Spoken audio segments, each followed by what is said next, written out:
2026 has started for every single day. Do 1 minute every hour is all I need. Hee. You are watching the Per hour blogs. Hello and welcome to another per hour blog. I'm Alex Love and let me get started with this.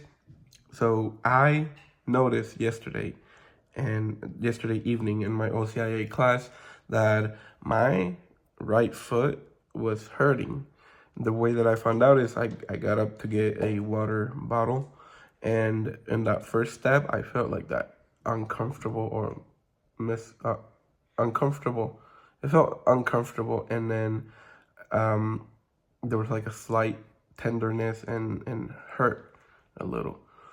And then when I got back home, like it persisted. Every time I took a step, I felt it, that uncomfortableness. And then I looked it up this morning. I thought if I go to sleep, maybe tomorrow will be better. But no, this morning was still there, and I looked it up and finally found out, yeah, I overuse my legs and my joints and the ball of my feet. Most likely on that HIIT training workout cardio that I did with the jump rope and all those jumps, and probably all that week of doing walking on my foot and doing or running. But that's a good way to start today. I was this time I did not change his diaper immediately. I knew this baby was just on the verge of doing his thing, right? So I waited 5 more minutes. And what a surprise. This baby took care of business. So after he did that, then I changed him.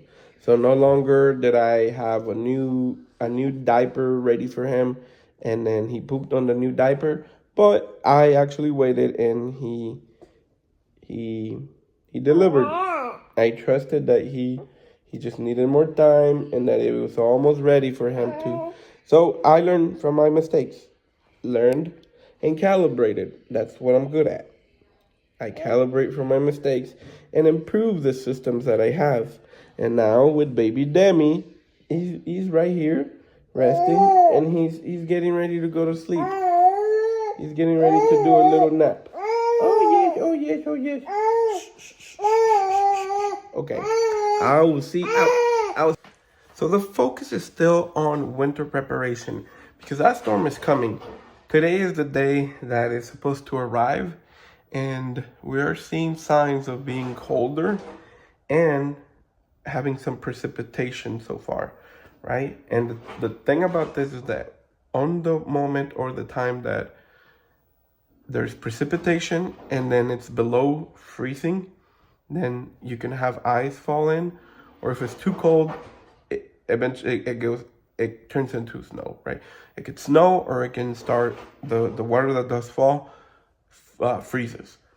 So that's the problem about that. And the thing is that it's gonna precipitate a lot. It's gonna be below freezing, so there's gonna be a lot of snow that falls in. With that comes that we need to prepare as much as we can to have enough. And one of the important things is diapers. Baby needs diapers. We have spares, but that's in case they shut down electricity. In past storms that has happened, like winter storms, they have shut off power for whatever reason. So in where we live, we live out of a well. So it needs electricity to pump water up. So if there is no electricity, there's no water. So anything from doing laundry, from flushing our toilets, or from showering, we don't have that, right? So it's very important to get all that stuff done. There's a few things I'm going to be doing in the next hour to prepare for that now. So I know it's the day, and they say don't do last minute stuff, but hey, we got to prepare as much as we can with the time we have. So let's go. And the preparations are ongoing, guys. We are preparing for this winter storm that's coming in, that is hours away. So what I mentioned earlier in the other video an hour ago is that we in our region we might experience most likely power outages. That means that our well water is not going to be pumped into our houses, so we're going to have no water. So I have to counteract that and prepare with some miscellaneous water. The best way that I can think of is buying some trash cans and filling those with water. At least that's gonna give me what, like 30 gallons, no, maybe like 10 gallons extra. Like if I have two, that's gonna give me 20 gallons of water that I can use miscellaneous for like flushing and maybe other stuff, washing dishes, maybe if we have to. But that is my situation right now. I'm heading over here to one of our local dollar stores, and I'm gonna see what they have. Look, check this out. Oh, you couldn't even see it. Yep, there you go. I'm pulling in right now and trying to just get the pulling in right here and doing those purchases. I'm back from the store, and here is the items that I was able to get. My wife told me I need some type of candle, but I found these. I think these are perfect for like in-house, and it gives an all-around shine. Check this out, right? It gives like an all-around light, and you can use them for night, and it gives a good glow all around. So I chose these ones instead of lanterns. And also the flashlights, we do have them. I just have to look for them. And then I went ahead and got some bars, protein bars, just in case we don't have electricity and we can prepare anything. We have those as emergency. And I got some lighters to turn on candles that we had bought when we went to Winco. And but last but not least, these trash cans, these ones right here. So I have this one that is just like the one I had gotten for the custom made diaper flush one, and then this one in which I'm already beginning to fill up with water, and I'm gonna continue doing that. But those are the items that I grabbed from the dollar store, and this one actually is gonna help out in case we need to flush toilets. So it's a good idea. Don't tell me otherwise. All right, so something important as well for in case of power outages or just power shutdowns is to charge all your batteries. So go ahead, and if you're able to check, like for this one, I press a button and it tells me how much. So I have this big power charger. You just stick them in there and then connect this to power, and it'll be charging them automatically. And that one is important because that can be interchangeable to one of the lights that I have here. This one, this little one, and it just helps out a lot with whenever there's a power outage, or for tools. Technically, if you need a tool for emergencies, you can have that. So this is the time to charge all your lights. There's several ones, and also if you have like flashlights like this, just make sure that the batteries are new and they don't run out on the while you're trying to use them in an important moment. So replace the batteries that it had, because most likely last time you used it was like a year, 2 or 3 years ago. So make sure to do that. In a worst case scenario outcome, it comes down that if there's a power outage, and I use my phone for everything, for filming, edit, and posting. Well, worst case scenario, I'm not gonna be editing or posting, right? Let's establish that. I'm only gonna be using my phone for filming my 1 minute and then putting it back down, and for emergency technically. And I should be keeping my phone for emergency too. So I shouldn't be even recording if there's power outage, right? I should be maintaining my battery. Now, I do have some charges that I have, like I can use my laptop to charge my phone, and I can use a power bank that I have to charge my phone.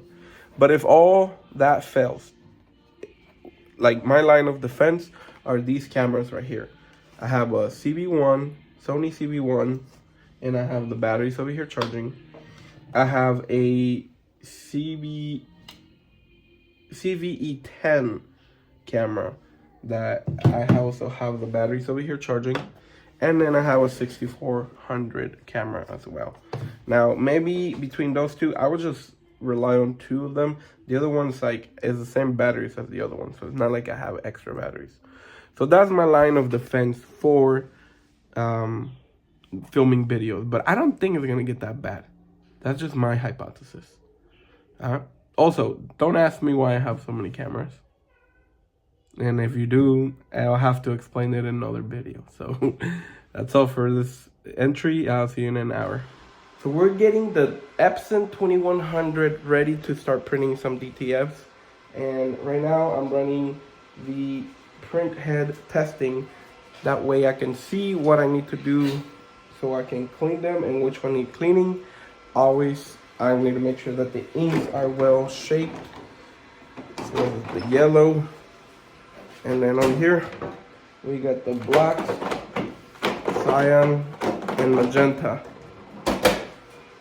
And the whites, right? The whites actually need a little bit more shaking because that's the only one that requires more shaking because it's like the white settles in the bottom. So we put them back in and we're gonna give them a quick clean, and I will continue checking or getting the printer ready so we can start that process of those DTFs. This is the last entry I'm doing, and yes, I understand there is 3 entries I missed, but simply because I spent all this time trying to fix that Epson, my print heads were not giving what they needed to give, and the deep cleans that I made, they weren't working, or weren't doing much. So what I decided to do is just like put more hands-on, more focus, and then time just flew. Like 3 hours just went like that. And then I was like, oh man, like right now, it's 6:30 or 6:20. And I was just like, oh my god, I missed all those entries, but I was trying to focus on 100% just figuring out. I could have just like grabbed my phone and done like a little entry, I guess. That's the point of this. Just grab my phone, do an entry. But my mom was just completely focused on that, and I was so involved in it that I didn't think outside of just trying to fix that machine. So we'll leave it at that. Thank you for watching this today's episode or today's blog. I'm Alex Love, and you're watching the Per Hour Blogs. I'll see you tomorrow. We'll definitely pick it back up tomorrow, and let's see if it freezes or not, or it snows or not. So that's the other thing that was in the really back of my mind, but for now, that's all. All right, see you. Bye.